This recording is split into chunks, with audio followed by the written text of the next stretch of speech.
autour du projet de construction d'une école primaire à Kassa, précisément entre Soro et Mangué. Cette école est prévue par l'association Abou Soro pour aider les enfants des îles. L'association est présidée par M. Didier Martin, qui est le président de l'association.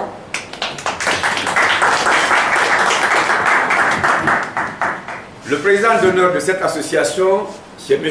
Abou Soro. Les membres présents, vous avez M. Richard, M. Bernard, M. Jean-Louis. Et dans cette salle, il y a les amis aussi qui accompagnent. Et nous avons M. Stéphane et M. Yves-Jean. Et à côté de cette association, Abou Soro, il y a l'association Jeunes Environnement, représentée par M. Kourouma Oscar. La salle, c'est une conférence de presse. On ne peut pas tenir une conférence de presse sans les journalistes. Et les journalistes relèvent soit de la presse écrite, de la presse en ligne ou la télé. Et ici, la presse audio, vous avez la radio Nostalgie, avec 3 journalistes. Il y a Abouakar Touré, Hawa Diallo et moi-même Amadou Koni. Deuxième radio, vous avez la radio de Kassa, qui émet sur les ondes des îles pour informer les insulaires de ce qui se passe sur le plan du développement, sur le plan de l'environnement, sur le plan de la santé. Et là aussi, il y a la radio RKS et Global qui sont en route. La presse écrite, les représentants, c'est Orea. Orea est représenté dans la salle. Vous avez Indépendant et le Démocrate, représenté par M. Léon. La télé internationale, vous avez TV5 Monde, représentée par Madame Diara, elle est là dans la salle. Donc, je pense que, est-ce que je... La presse en ligne, Conakry Info, voilà, représentant qui est de la cellule de la communication de la mouvance présidentielle. Moi étant connu, je suis le président, donc il est de l'autre côté. Ce qui ira aussi dans la salle. Donc vous savez déjà, ce soir, on se réunit autour de ce grand projet, le projet de construction d'une école primaire à Kassa. Et cette école serait construite par l'apport de nos amis français. Donc, c'est purement humanitaire. On va de plus applaudir encore davantage pour eux. C'est construire une école, c'est fermer plusieurs portes de prison. Construire une école, c'est empêcher à nos enfants africains de se noyer pour chercher l'Eldorado. Donc, merci, chers amis. Donc, la conférence chers collègues, vous pouvez quand même poser vos questions à nos amis. Mais avant les questions d'abord, on donne la parole au président de l'association Abou Soro. Merci. Et des fois, le destin fait qu'on rencontre des gens. Voilà, et j'ai rencontré Abou ici, sur l'île de Kassa. Et Abou m'a fait visiter l'île et m'a présenté son village, le village de Soro. Et il a tout de suite mis l'accent sur... moi, je lui ai posé la question, j'ai vu des enfants qui étaient sur la plage, et je lui ai posé la question pourquoi ces enfants n'étaient pas scolarisés. Et il m'a tout de suite dit, mais en rigolant, mais moi j'aimerais bien qu'ils soient scolarisés, mais l'école est à l'autre bout du village et ils ne peuvent pas se rendre, ils sont trop petits. C'est dangereux, c'est voilà, impossible. Et moi, occidental, je lui ai dit, mais comment ça se fait? C'est pas cher pour construire une école. Chez nous, il n'y a pas ce genre de difficultés. Et donc il m'a fait comprendre qu'ici, c'était pas la France, que, voilà. Mais il m'a rien demandé d'autre, rien. Et c'est moi qui ai réfléchi à la question de, voilà, en voyant ces îles magnifiques, ces gens adorables, et puis ces enfants sans école. En rentrant en France, j'ai dit, bah, peut-être que, voilà, on peut apporter quelque chose dans un endroit qui n'est pas très connu. Et utiliser ce projet aussi à des fins pédagogiques, parce qu'on est globalement des enseignants, enfin, on est majoritairement des enseignants. Donc on s'est dit, on va essayer de construire un projet et apporter, voilà, une aide. Alors je ne dis pas une école entière, hein, mais au moins les prémices d'une aide pour faire un petit bâtiment. Au début c'était prévu 4 classes. Voilà. Et l'association s'est créée en 2008, donc à mon initiative. Et 15, on s'est retrouvé à 15 très vite. Et on a utilisé ce projet donc, dans nos établissements scolaires. Et on a engrangé une somme que l'on va pouvoir mettre sur la table aujourd'hui, qui a été donc essentiellement engrangée avec des réalisations d'enfants. Il n'y a pas eu du tout de partenaires extérieurs, pas de financement apporté par des entreprises ou par d'autres biais. On n'a que le travail des enfants. Voilà. Des petits Français qui ont dit, bah, après tout, nous on est blancs, mais bon, peu importe, je veux dire, voilà, il n'y a pas de couleur de peau. Moi je leur ai dit que l'humanité était une et indivisible. Il y avait 7 milliards, que nous on avait la chance d'être là, qu'ils avaient des crayons, des stylos, un vidéoprojecteur, des conditions idéales, mais que moi je venais d'un endroit où j'avais vu des enfants qui n'avaient rien, qui jouaient avec du plastique, voilà, et qui peut-être voilà, voulaient être scolarisés. Et j'ai parlé de ma rencontre aussi avec Abou. Donc du coup, tout ça, ça a fait une espèce de dynamique. Et on a vite engrangé des fonds. Et voilà, et aujourd'hui on arrive... Alors, c'est vrai qu'on s'est un peu épuisé, parce que c'est pas des grosses sommes.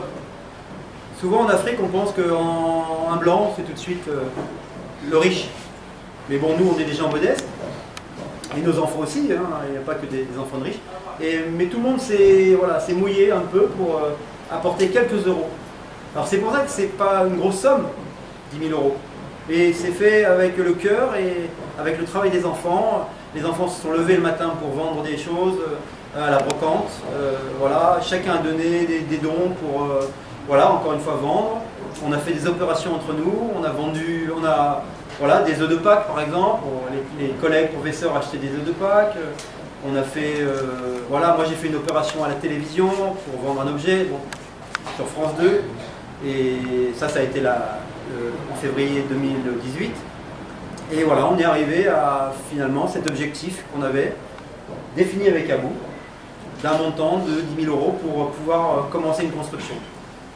Voilà. Et aujourd'hui, je suis vraiment content parce que, voilà, avec mes amis, on est venus et on n'y croyait plus.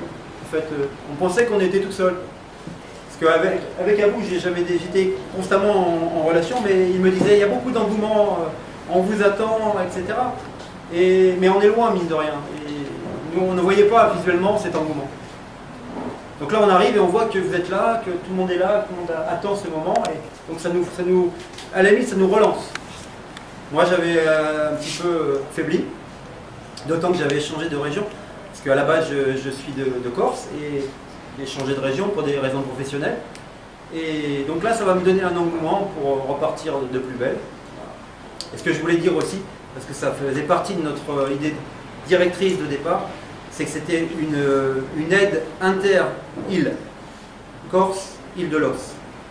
D'où notre logo, hein, la tête de mort en Corse, qui est bien connue, pour ceux qui ont entendu parler de la Corse, peut-être sur les maillots de football, certains connaissent, et donc les îles de Los. Voilà. Donc du coup, on a fait ce logo, et voilà, on le porte fièrement aujourd'hui, et on espère vraiment que ça va aboutir. Et on s'engage à revenir pour l'ouverture de l'école en espérant qu'il y aura d'autres partenaires qui vont venir et surtout des partenaires guinéens qui voient que la concrétisation est là et on est proche de réaliser une école. Voilà, donc je voudrais remercier vraiment tout le monde, mais particulièrement à vous qui est devenu mon ami, parce qu'on s'est vu à Paris, on est constamment en relation. Et je sais que Abou, c'est quelqu'un qui est ouvert vers la jeunesse, qui est soucieux d'apporter à son île une école. Ça nous a touché beaucoup. Mes amis le savent, mais là, ils ont connu Abou, et voilà, Abou n'est pas qu'un homme d'affaires, je dirais. Il est soucieux de l'éducation, voilà, pour apporter à son île. D'autant qu'il est natif de l'île et qu'il est allé à l'école. Il connaît toutes les difficultés des insulaires. Voilà. Écoutez, je vous remercie. Je ne suis pas trop habitué au discours. C'est pas trop mon style. Moi, je suis plutôt professeur d'histoire d'habitude. Donc je parle de l'histoire, de la géographie. Et, voilà, on est plutôt discret. Hein. On n'a pas trop médiatisé cette affaire en France. On est resté presse locale à Bastia, en Corse. Mais on n'a jamais, si vous voulez, fait parler de nous au niveau national. On est toujours resté en petit comité, des amis. Et on a fait ce projet voilà, un peu entre nous. Surtout, on l'a utilisé à des fins pédagogiques. Voilà, ça, j'en ai tiré un grand profit. Mes élèves ont travaillé sur du concret. Pas sur des grandes organisations que, voilà, elles ont le mérite d'exister, mais voilà, là, quand les élèves ont vu leur professeur ici, avec Abou et les enfants, ça leur a donné envie de se mouiller. Hein, et, voilà. Et je les remercie parce qu'ils ne sont pas là, ils ne pourront pas venir. Maintenant, ce sont des petits Corses qui ont grandi. Et quel âge ont-ils maintenant, Richard? Maintenant, ils ont 20 ans, 25 ans. 25 ans. Donc 10 ans se sont écoulés et bon, peut-être qu'ils verront les images, je ne sais pas. Hein. On espère. En tout cas, ils seront fiers. Ils verront qu'ils ne se sont pas mobilisés pour rien et que ce n'était pas des paroles en l'air. Voilà, voilà. Donc, écoutez, je vous remercie.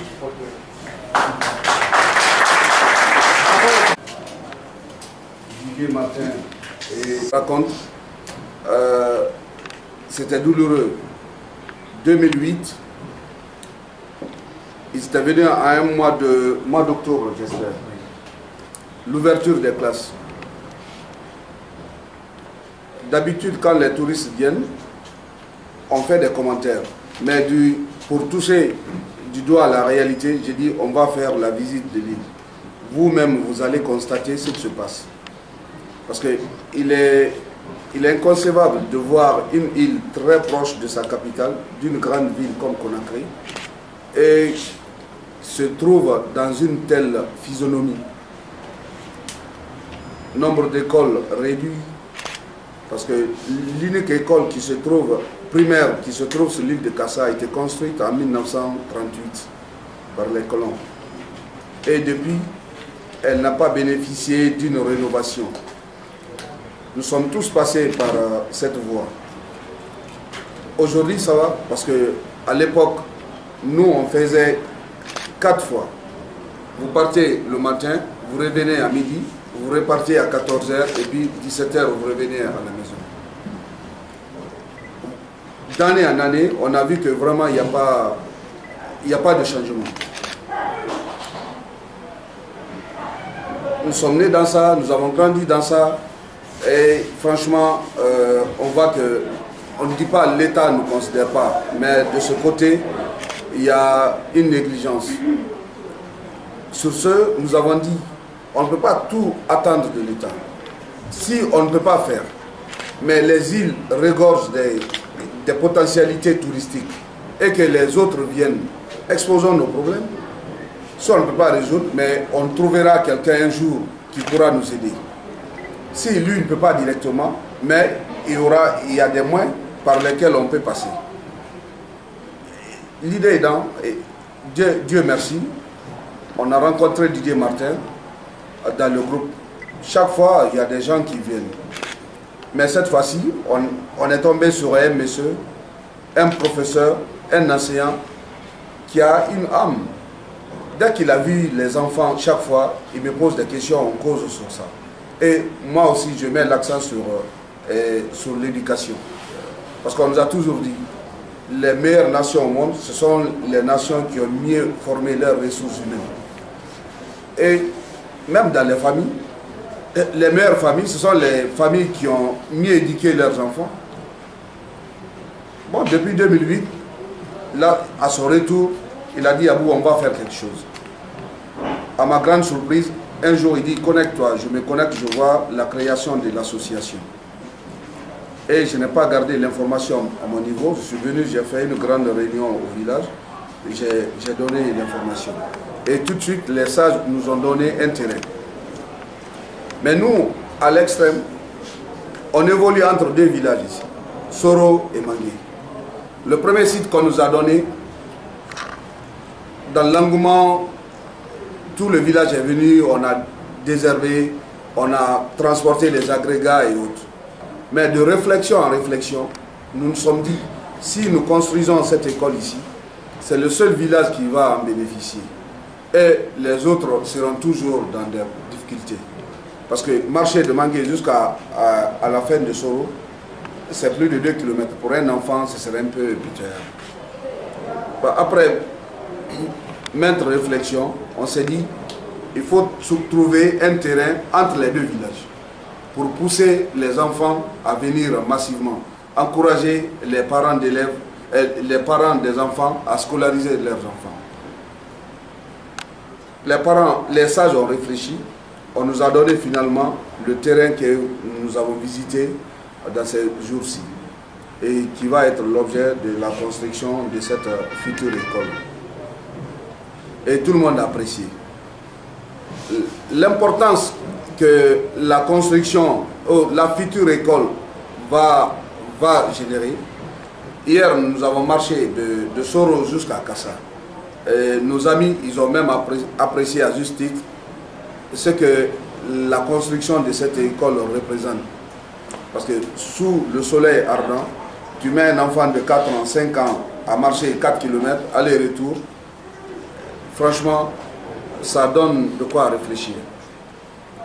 Et l'unique école qui existe, certaines classes sont tombées. Ils sont même en reconstruction. Les gens se sont mobilisés de là jusqu'à Conakry. On a trouvé plus de 100 élèves dans une classe hier, n'est-ce pas? 150. Bon, 150 par classe. On a même délocalisé certaines salles de classe dans le quartier, même au port, des endroits qui ne sont pas appropriés. Mais la construction de cette école va réduire la distance pour les enfants, non seulement, mais aussi déconcentrer l'unique école qu'on a sur l'île. Parce que quand vous regardez, il y a beaucoup d'élèves qui quittent Soro, Mangué pour aller à Kassa. Construire un cycle complet, ça va réduire la distance et aussi souffler un peu les enseignants qui sont de l'autre côté. C'est pourquoi, dès l'annonce de l'arrivée de nos partenaires, les autorités locales, les sages, les parents, tout le monde a apprécié à juste titre le lancement de ce projet. Comme il y aura des questions, je ne veux pas m'étaler. Pour finir, je remercierai nos amis de la presse parce que simple téléphone, sans écrit, ils ont dit Abou, nous viendrons parce que nous savons que depuis fort longtemps vous êtes sur ce projet. Nous viendrons vous renforcer et vendre l'image de cette pause, de cette cérémonie. Sinon, RKS Global, c'est hier, je l'ai eu au téléphone et aujourd'hui il est venu. Et beaucoup d'autres. Une fois de plus, je vous remercierai. Tout à l'heure, monsieur le présentateur n'a pas présenté notre ami, l'association Héros Guinée, qui est représentée par monsieur Yasmine. Cette ONG est basée en Allemagne, Nuremberg précisément. Ils étaient tous là, mais par faute de calendrier, le doyen a dit, bon, non, ne vient pas, parce qu'il y a d'autres choses, mais il y aura un représentant. Il a délégué son fils aîné pour venir nous représenter. Vraiment, sur ce, je vous dirai grand merci.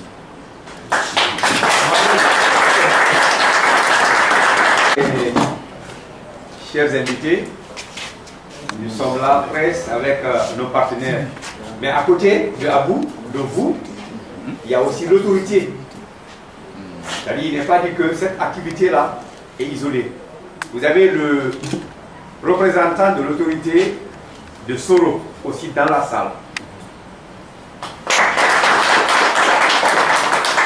Donc ce serait un peu gauche normalement de voir tout ça là se passer sans la présence d'une autorité de la localité. Mais il est là. C'est le premier représentant de l'autorité ici, dans le village. Ok, j'espère bien que vous avez suivi. Journalistes, si vous avez des questions aussi à poser, on va essayer d'ordonner et voilà. Ça, c'est indépendant. Ouais. Allez. Moi, c'est bien la construction de cette école. Alors nous, on a fait par l'université de Corté. Corté est une ville au centre de Bastia. De la Corse. Au centre de la Corse, merci. Donc, et c'est une des plus vieilles universités, entre parenthèses, une des plus vieilles universités comment dire, de Corse, même la première au XVIIIe siècle, hein, pour la seule et créée au XVIIIe. Et donc on a eu un partenariat avec des jeunes en master de développement durable. Donc ils ont fait leur thèse sur le projet de l'école, qui est du reste en ligne sur le site Abou-Soro que nous avons créé. Hein. Et alors il y a un projet qui a été chiffré à 25 000 €. Le problème c'est que ce projet il était donc axé sur le développement durable, c'est-à-dire avec des panneaux solaires, donc une autonomie totale de l'école, des réservoirs d'eau, etc. Et on n'était pas forcément d'accord, nous, associatifs, avec ce montant. Parce que, compte tenu de la difficulté pour engranger des fonds, on s'est arrêté à, je dirais, un budget un peu inférieur, pour permettre justement la construction au moins d'un premier bâtiment. Parce que voilà, le budget global avait été fixé à 25 000 €. Voilà. L'école, apparemment, telle que vous la voyez derrière, peut-être un peu moins importante, parce que là, des bâtiments ont été rajoutés. Mais bon, nous, on avait chiffré à 25 000 €. Et c'était trop pour nous. On ne pouvait pas, compte tenu des difficultés, de récupérer des fonds. Voilà. Mais pour répondre à votre question, ça a été chiffré à 25 000 € par des universitaires compétents. Voilà. Des jeunes que je remercie entre parenthèses parce que il y a des gens qu'on peut oublier comme ça quand on est dans cette situation. Voilà. Mais bon, ils se reconnaîtront de toute façon. On les remerciera nous de notre côté. Voilà. Après, il y a aussi Abou qui a fait un travail de chiffrage. Ce qui est important à ajouter sur cette question, c'est que quand il y a un don, il y a toujours une contribution communautaire. C'est pourquoi, quand il y a une information, on essaie d'élargir à la communauté. Parce que le bénéficiaire, c'est eux. Ce sont eux les grands bénéficiaires. C'est pourquoi aujourd'hui, les deux villages, pour ne pas dire les deux secteurs, ils sont engagés à donner des blocs, et du sable, de l'eau, même quelque part la main d'œuvre. Bon là, c'est un acquis important pour nous. Parce que pour les encourager, lorsqu'il nous a parlé de 25 000 €, c'est trop, j'ai dit attention, il ne faut pas avoir l'argent. Générez ce que vous pouvez générer et le reste, la communauté complétera. Malgré logistiquement pour construire dans les îles, c'est difficile, mais quelque part, c'est les mains d'œuvre et autres qui rendent aussi plus pénible la construction si c'est privé. Mais comme c'est communautaire et puis c'est des travaux d'intérêt public, tout le monde est adhéré, les travaux, vous verrez. Même hier, c'est ce que nous avons répété. Les 5 000 et les 10 000 €, ce n'est pas tout de suite sur la table, mais c'est par échelon.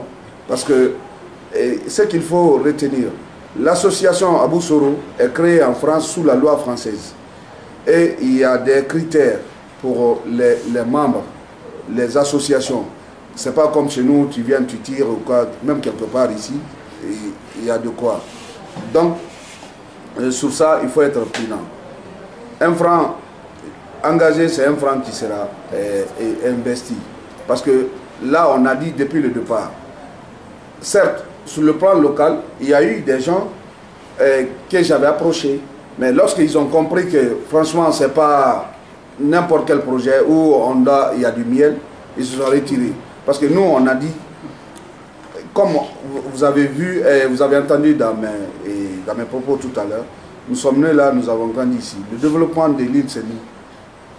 Si on se contente de ce que nous avons, si quelqu'un vient pour ajouter un grain de sel, ok, mais on met dans la tête, c'est d'abord nous qui devons nous mettre devant.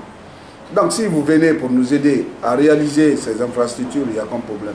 Mais si vous pensez à autre chose, là vous vous trompez. C'est pourquoi on a impliqué tout le monde. Tout ce qui se passe, c'est devant et issu de tout le monde. Voilà ce que je pourrais ajouter. Mais est-ce que je peux me permettre de rajouter quelque chose? En France, l'association dépend d'une loi de 1901, qui donc est régie par l'État français, les associations sont surveillées. C'est-à-dire que nous, pour l'instant, on a engrangé des fonds. On a dépensé 0. Maintenant, on va dépenser. Et à ce moment-là, l'État va nous demander, vous envoyez de l'argent en Afrique, à qui? Donc, concrètement, pour faire une école. Donc, il faut en retour l'argent qui sera donné. Par paiement, on va faire un paiement échelonné, on ne va pas donner 10 000 € comme ça. On veut aussi qu'il y ait une construction qui soit visible. Et voilà, on veut voir les efforts réalisés au fur et à mesure. Mais on voudra des factures pour notre comptabilité. Parce que nous, on n'est pas, comment dire, on n'a pas engagé nos fonds propres. C'est une association qui a pignon sur rue et on doit justifier des comptes. C'est pas donner de l'argent à bout ou à n'importe qui ici pour je ne sais quoi. Donc du coup, on doit rendre des comptes avec des factures. Tout ça, c'est transparent. Et en plus, vous êtes là, donc c'est parfait. Parce que nous, on ne pourra pas... je ne dis pas qu'on ne va pas s'engager pour faire d'autres actions. Mais nous, pour l'instant, le budget de 10 000 €, il a été fixé. Et on ne va pas être responsable de la globalité de l'école. J'espère que d'autres partenaires vont venir, comme disait Abou. Et à ce moment-là, voilà, l'école sera terminée. Et voilà, on est limité, on est surveillé en France. On n'arrive pas avec une valise de billets pour mettre sur la table et en disant voilà c'est pour l'école et on s'en va. Parce que moi à ce moment-là je finis derrière les barreaux en France. C'est pas la loi je ne dis pas que la loi guinéenne n'existe pas, mais en France c'est beaucoup surveillé ce genre de choses, surtout avec l'Afrique. Parce qu'on peut, je ne sais pas, financer des mouvements clandestins, de n'importe quelle action en Afrique, des armes, vous voyez, et donc l'argent doit être vraiment transparent.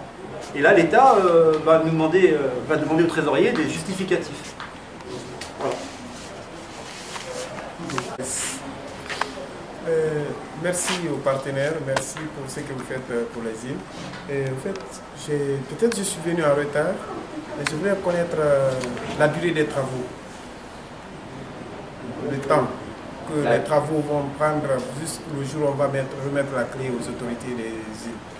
Excusez-moi, la durée là, avec la réponse de M. Didier, c'est-à-dire qu'ils ont besoin d'autres partenaires à construire tout. Il y a l'apport communautaire. Oui. L'apport communautaire, c'est d'envoyer du sable, d'envoyer des blocs, la main-d'œuvre. Hein? Ils ont l'argent, les 10 000. Mais il y a d'autres partenaires aussi, d'autres ONG qui peuvent venir aussi en aide pour un apport. Le plan initial, ce n'est pas le plan initial. Le plan initial, vous dites que vous avez fait pour 4 salles, 4 classes. Oui. Hein? Mais il y a des rajouts. Oui. Donc, dans la salle, même les journalistes peuvent contribuer. On peut ouvrir une caisse, chacun met au moins un peu d'argent là-dedans. Pour le village. Je peux encore appuyer. On a mis, comme vous pouvez constater ici, on a mis le bâtiment principal.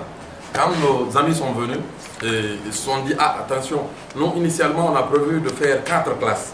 Okay? Nous on s'est dit ici, au lieu de faire 4 classes, il faut faire 6 classes, le cycle complet. Mais ils se sont dit, attention, nous, initialement depuis la France, on a calculé 4 classes. Donc c'est mieux de faire 4 classes. C'est pourquoi vous pouvez... À l'image ici, on a présenté les 4 classes plus les 2 blocs de latrines de côté. Donc on s'est dit, si quelqu'un vient nous aider, nous de notre côté, on ne doit pas seulement se limiter à l'aide. Okay? Les 10 000 qu'ils ont prévus pour les 4 classes vont beaucoup faire. Mais par contre, nous comptons également mobiliser d'autres partenaires, d'où effectivement notre présence. L'ONG Jeunes et Environnement est venu auprès du club Bamana et des 2 villages pour les assister. Effectivement, ils ont posé des cas de justice. On s'est dit, ok, nous, techniquement, on peut appuyer la communauté pour les aider à justifier, pour les aider à mobiliser. D'où, demain, sûrement, vous aurez plus de précisions sur certaines questions qui sont posées aujourd'hui, parce que l'ingénieur est là, l'ingénieur local, bien sûr, chez eux, ils ont travaillé. Ici aussi, on a travaillé. Demain, il y aura plus de précisions sur certaines questions concernant la durée. Mais le facteur coût, parce que l'ensemble, c'est 6 classes. Mais ce n'est pas seulement 6 classes, il y a, il y a une direction qui est prévue, la cantine aussi est prévue, également la bibliothèque est prévue. Donc pour qu'on puisse préciser, on peut prévoir, mais si le montant n'est pas mobilisé, le délai risque de ne pas être respecté. Donc ce sont des précisions que je voulais apporter un peu par rapport à votre question. Oui. J'aimerais que vous reveniez un peu sur le nom de l'ONG partenaire. L'ONG partenaire, c'est Kourouma Oscar. Oui, madame. Complet. Oui, autre question. Je dis, l'objectif principal, comme vous le dites, c'est 6 classes. 6 classes. N'est-ce pas? Mais en attendant, c'est 4 salles de classe. Comme il faut toujours commencer quelque part, oui. On commence par ces 4 classes, 2 là-dessus. Voilà, il faudrait beaucoup faire attention parce que nous avons déjà pris note ici avec les 6 classes. Donc, il faudrait que vous insistez sur les 4 salles de classe. L'association maintenant à Boussoro, pour le moment, ils ont mis un projet pour réaliser 4 classes à l'intérieur de ce bloc, de ces blocs-là. Maintenant, c'est pour ça qu'ils disent qu'ils ont besoin d'autres partenaires, d'autres apports. Il faut-il commencer? Sinon, il faut quand même garder d'abord l'argent, continuer encore à récupérer par-ci, par-là. Mais il faut aussi motiver les autres de l'autre côté où on a mis l'argent là. Ce qui a d'abord été collecté, où a été mis. Avec les images, les réalisations, je pense qu'ils pourront aussi faire plus que ça. D'où l'importance de dire à la presse, c'est à nous maintenant d'appeler les autres, de venir nous accompagner. C'est ça, donc on met 4 pour dire, l'objectif c'est d'avoir 6, mais avec les partenaires qui viendront comme chez l'environnement pour aider la localité. Après, on m'a posé une question en aparté dehors, je ne sais plus qui. Pourquoi vous n'avez pas sollicité le ministère, alors comment on dit, l'éducation nationale? Oui, c'est moi qui vous ai C'est vous, hein, voilà, tout à fait. Et alors on a réfléchi entre nous, en sollicitant, je vais expliquer, en sollicitant le ministère l'argent que l'on aurait peut-être gagné, enfin que l'on aurait peut-être collecté, pour l'État guinéen, donc l'État guinéen. Quelle certitude on aurait eu que l'État guinéen investisse ici et pas ailleurs? Donc du coup on s'est dit, peut-être qu'en nous-mêmes, en passant par les locaux, donc avec la construction de quelques murs, ça va peut-être inciter l'État à se rendre compte qu'il y avait des besoins et à ce moment-là à investir. Mais à investir dans une réalisation ciblée sur les îles. Parce que j'ai l'impression, moi qui suis venu, je veux dire, enfin je viens pas tous les 4 matins, mais j'ai l'impression que ça stagne ici. Que c'est pas très loin, mais c'est pas non plus, le développement n'est pas actif. Il y a beaucoup de carences quand même. Alors que, bon, on pourrait peut-être faire, voilà, on aurait peut-être pu faire beaucoup plus de choses. Après, je ne veux pas faire d'ingérence dans les affaires guinéennes, c'est pas mon problème, c'est pas mon propos. Mais simplement, je vois que ça n'a pas été vraiment, voilà, développé depuis longtemps. Ok, je pense qu'il y a autre chose à demander encore comme précision. Oui, allez-y, c'est vrai. Hein. Les études en France, je crois qu'ils ont trouvé un montant de 25 000 euros. Voilà. Et dans les 25 000 euros, est-ce que c'est là où il y a la part de la communauté ou pas? Non. Voilà. Il y avait beaucoup d'argent, si vous voulez, parce que nous, on est des enseignants, on avait donc tissé un partenariat avec des universitaires. On s'est rendu compte que les jeunes universitaires avaient plutôt mis l'accent sur le développement durable. Donc sur les panneaux solaires, ils avaient mis des choses qu'on n'avait pas finalement prévues dès le départ. Mais eux, voilà, eux c'est leur comment dire, spécialité, le développement durable. Donc ils ont mis l'accent un peu sur des choses qu'ils ne maîtrisent pas forcément, enfin je veux dire, dont on n'a pas forcément l'utilité ici. Ils ont vu une école climatisée avec l'électricité pour toute la journée alors que c'est inutile. Donc du coup, nous-mêmes, on peut revoir le budget à la baisse, si vous voulez.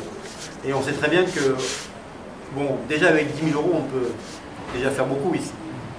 Voilà. Parce que nous, à la base, avec Abou, quand on s'est rencontrés, quand on a discuté, j'ai encore la vidéo, Abou m'avait dit, avec 10 000 euros, on fait une école. Moi, j'étais parti déjà, quand je suis rentré en France, j'ai évoqué cette somme et on a gagné, enfin on a engrangé même un peu plus, mais après il faut garder un fonds de roulement au sein de l'association. Si on veut continuer pour avoir un peu de fonds, voilà. On a même dépassé les 10 000 euros. Mais on veut garder, si on veut rebondir, si on veut acheter des objets pour faire vendre aux élèves, d'autres actions, il faut un peu de réserve dans l'association. On ne va pas donner, admettons qu'on ait 13 000 euros, je ne sais pas combien on est en caisse exactement, mais on va garder un petit fonds. Voilà, même s'il faut rajouter 1 000 euros, voilà, vous voyez, on va garder une marge de sécurité.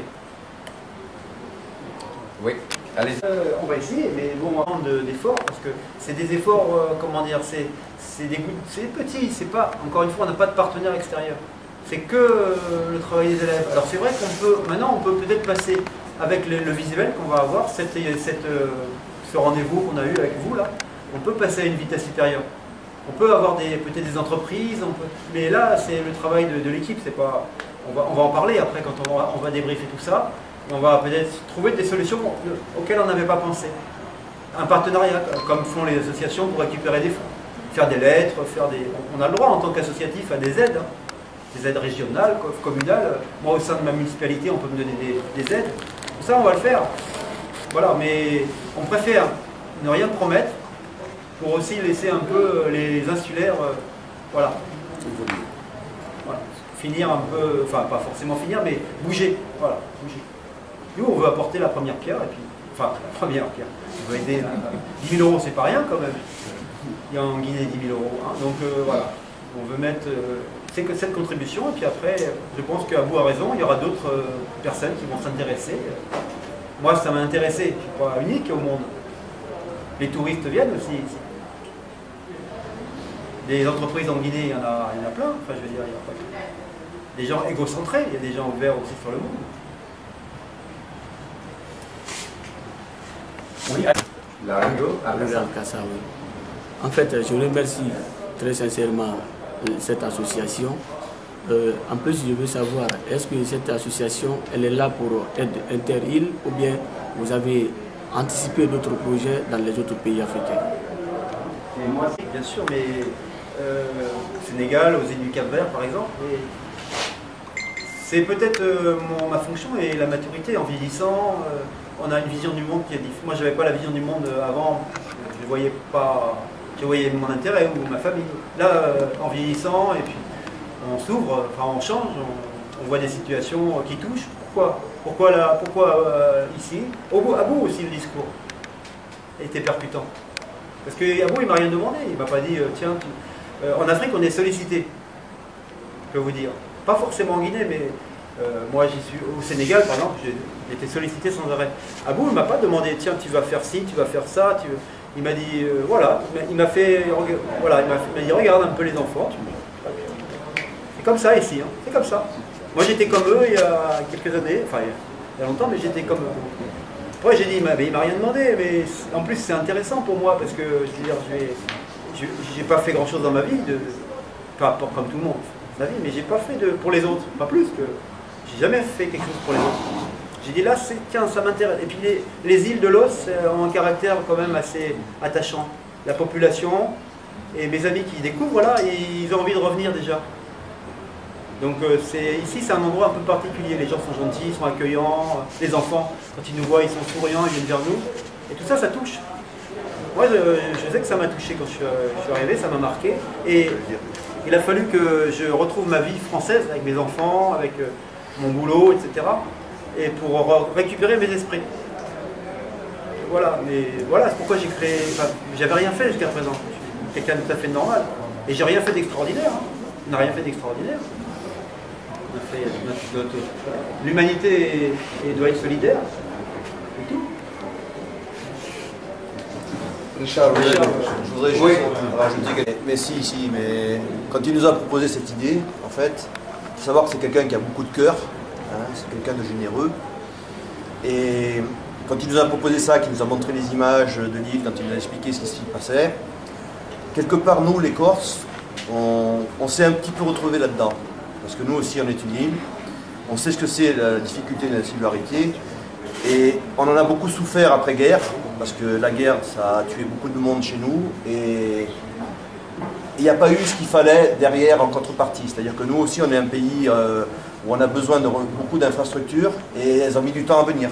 Un exemple, par exemple, moi je suis professeur d'éducation physique, et en Corse, un Corse sur 4 ne sait pas nager, parce qu'on n'a pas de piscine. On n'a pas assez de piscine pour pouvoir enseigner la natation. Alors que dans les textes, par exemple, la natation, c'est quelque chose d'important. Le savoir nager, c'est quelque chose d'important. En Corse, on n'a pas ça. Donc son idée, elle a fait un petit peu de chemin dans nos têtes. Et entre enseignants, entre amis, parce que ce sont des amis, on a dit, ben, pourquoi pas, on va essayer. Donc on s'est mobilisé doucement. Lui, il faisait déjà des brocantes. On s'est dit, tiens, ben, c'est peut-être le moyen d'essayer. Ma femme s'est beaucoup investie avec lui dans son établissement et elle a dit tiens, on va s'en servir comme projet pédagogique et on va faire travailler nos élèves là-dessus pour qu'il y ait vraiment cette solidarité inter-îles et que justement on fasse quelque chose. Faire quelque chose pour les autres, quelque part, c'est valorisant aussi. Donc voilà, l'idée elle est partie de là. C'est vrai que ça a été laborieux, ça a mis du temps. Il y a eu des moments où ça nous prenait du temps, nos dimanches. Nos dimanches, on venait les passer sur la place Saint-Nicolas, qui est une grande place où tout le monde vient vendre un petit peu ses trucs. On a eu beaucoup de gens qui nous ont dit mais ça marchera jamais votre truc là. Et puis petit à petit, on a engrangé. Tout le monde a vendu des tas de choses qu'on avait dans le grenier. On a vendu beaucoup de livres, on a vendu des CD, on a acheté des porte-clés après qu'on a fait vendre par nos gosses. On a fait des repas, on a fait des choses pour petit à petit engranger tout ça. Ça a mis 10 ans, mais on a réussi quand même à atteindre l'objectif qu'on s'était fixé, c'était à peu près atteindre les 10 000 €. Ça a mis du temps, mais maintenant on se dit, tiens, on arrive là, on voit qu'il y a de l'engouement, on se dit, ça va peut-être démarrer et ça va peut-être se faire. Alors qu'on est resté longtemps dans le doute, et on espère donc que ça va se faire, parce que tous les gens qui ont participé, ils aimeraient bien venir là et voir ça. Et c'est vrai que on est enseignant, donc pour nous, élever des enfants, c'est important. Et on a choisi ce métier parce qu'on aime les enfants et que c'était notre vocation. Voilà. Donc quand quelque part quelqu'un n'a pas d'éducation, ça fait partie de notre travail. On considère que c'est notre devoir, pratiquement. Voilà. On l'a vu comme ça, et on s'est mis là-dedans en se disant, on verra bien combien de temps ça prendra. C'est comme quand vous nous dites combien de temps ça va prendre l'école, on ne sait pas. Ça prendra le temps que ça prendra, mais si on a d'autres aides qui arrivent, ça se fera. Et on espère que ça va se faire. Nous, on a pris 10 ans là quand même. On a d'autres préoccupations aussi. On a des enfants, des petits-enfants, on a notre vie. Et la vie continue. On peut peut-être moins donner de temps qu'avant, mais on en aura peut-être quand on sera à la retraite. On n'y est pas encore, tout à fait. Voilà. On a quand même, dans la vie, on a quelque chose qui fait que on s'est mis dans l'association, on s'est mis un petit peu dans l'humanitaire, on peut dire, mais bon, c'est parti du cœur. C'est parti du cœur, c'est parti d'une idée qui est simple, mais qui est en fait importante. On considère que c'est quelque chose qui peut amener aux autres, et ça fait du bien aussi dans les têtes. Voilà. Ok, merci. Moi, j'ai une question à vous. Ben, fixer des images. Depuis le début, Au début, quelques images. Là, je pense qu'on va en amener beaucoup plus. Oui, parce on va avoir des choses concrètes, on va avoir du monde demain. Pourquoi je pose cette question? Vous faites du concret. Oui. Vous avez récolté. Aujourd'hui, nous sommes là, c'est la conférence de presse, et demain, c'est la pose de la première pierre. Et à la fin, l'école se reconstruit. Donc, c'est un exemple à suivre. Et l'exemple à suivre, il faut un documentaire. Alors écoute, moi je vais répondre à tes questions. Oui. Moi j'ai un dossier photo. Pas beaucoup de films, mais un dossier photo. Et je vais te donner un exemple. J'ai un élève, un jour, il vient me voir, on travaille sur l'association, enfin sur le projet. Et j'explique, bon du coup moi je me suis documenté sur la Guinée, donc j'explique les îles, etc. Et puis je dis, ben voilà, moi j'aimerais bien qu'on construise une école parce que voilà, il y a des enfants qui n'ont pas de structure scolaire là-bas. Donc on va travailler ensemble, on va essayer de faire des choses concrètes. Et puis bon, moi les élèves je les connais parce qu'ils ont d'autres préoccupations que ça. Ils sont sur leur tablette, c'est des enfants. Et puis bon, l'affaire s'était arrêtée là, mais j'en parlais quand même dans mon cours. Et un jour, il y a un gamin, il vient me voir, il était en 6e. Il m'apporte 20 mobiles en carton, des choses voilà, pour décorer, quoi. Et il m'a dit, monsieur, j'ai fait ça dans ma chambre avec ma grand-mère. 20. Et ben, ça m'a fait presque envie de pleurer. J'ai dit, mais pourquoi tu as fait ça? Il me dit, parce que vous m'avez sensibilisé finalement les Africains là-bas, je ne sais pas où c'est, mais ça, moi j'aimerais bien qu'ils aient une école, et ça, on va les vendre. Et on les a vendus 1 €, 20 €. Après, bien sûr, je l'ai félicité, etc. Et j'ai les photos de ces mobiles. Donc voilà, j'ai un dossier, si vous voulez, on a les photos, comme disait, sur la place Saint-Nicolas, avec les panneaux à Boussoro, etc. Mais on a ça, mais on est pudique. Et on ne l'a pas utilisé à des fins, comment dire, on n'a pas pensé, nous, utiliser ça pour montrer, pour que les gens donnent, comment dire, on est familial, on est des humains, mais enfin pudique. On n'a pas assez développé, on n'a pas assez médiatisé. Mais ça part d'un état d'esprit, on est des gens simples, nous. Même là, déjà, moi, franchement, je suis content, mais ça me coûte. Moi, je préférerais rester discret. Bon, voilà, il n'y a rien d'extraordinaire. C'est vrai, il n'y a pas... L'humanité, voilà, c'est une seule race humaine. Hein. Voilà, le terme de racisme n'existe pas pour moi. C'est un mot inventé. Ça. La race, elle est unique. Après, c'est des ethnies, des peuples, des cultures et tout. Mais ça doit se brasser, se mélanger, échanger. Voilà, moi, je trouve que c'est très intéressant de faire ça avec les élèves. On a découvert les îles de l'Os, Montreuil. Après, on ne peut pas les faire venir, malheureusement. Mais il y a beaucoup d'élèves qui se sont investis, vous voyez, et moi j'ai pris des photos, et j'ai pas pensé à faire un comment dire, un pressbook comme on fait dans le jargon journalistique, ou de faire des diaporamas. Moi j'ai gardé ça pour moi et pour les collègues. On a fait ça dans nos classes, simplement. Voilà, donc c'est pour ça que voilà, je sais pas pourquoi, mais on n'est pas passé peut-être à une vitesse supérieure pour avoir 25 000 euros, 50 000 euros. On est resté dans un cadre familial et c'est une pédagogie. Une pédagogie, puis une amitié entre nous aussi, parce que voilà, c'est comme ça qu'on a fonctionné pendant 10 ans, avec un essoufflement quand même. Ok, j'espère bien que nous sommes presque à la fin. S'il n'y a pas d'autres questions, d'autres interventions, je pense qu'on pourra clôturer. Et merci tout le monde. Et comment on dit ça même en poulard, c'est Toli, en Sossou, comment on dit Au du Séné, bonne arrivée sur l'île. Merci. Et vous êtes ici avec vos frères. Oui, c'est gentil, merci. Voilà, nous sommes tous ensemble. Et chers collègues, vraiment, merci, et merci à vous, et merci à toute la compagnie. Et je pense bien, la conférence de presse maintenant prend fin.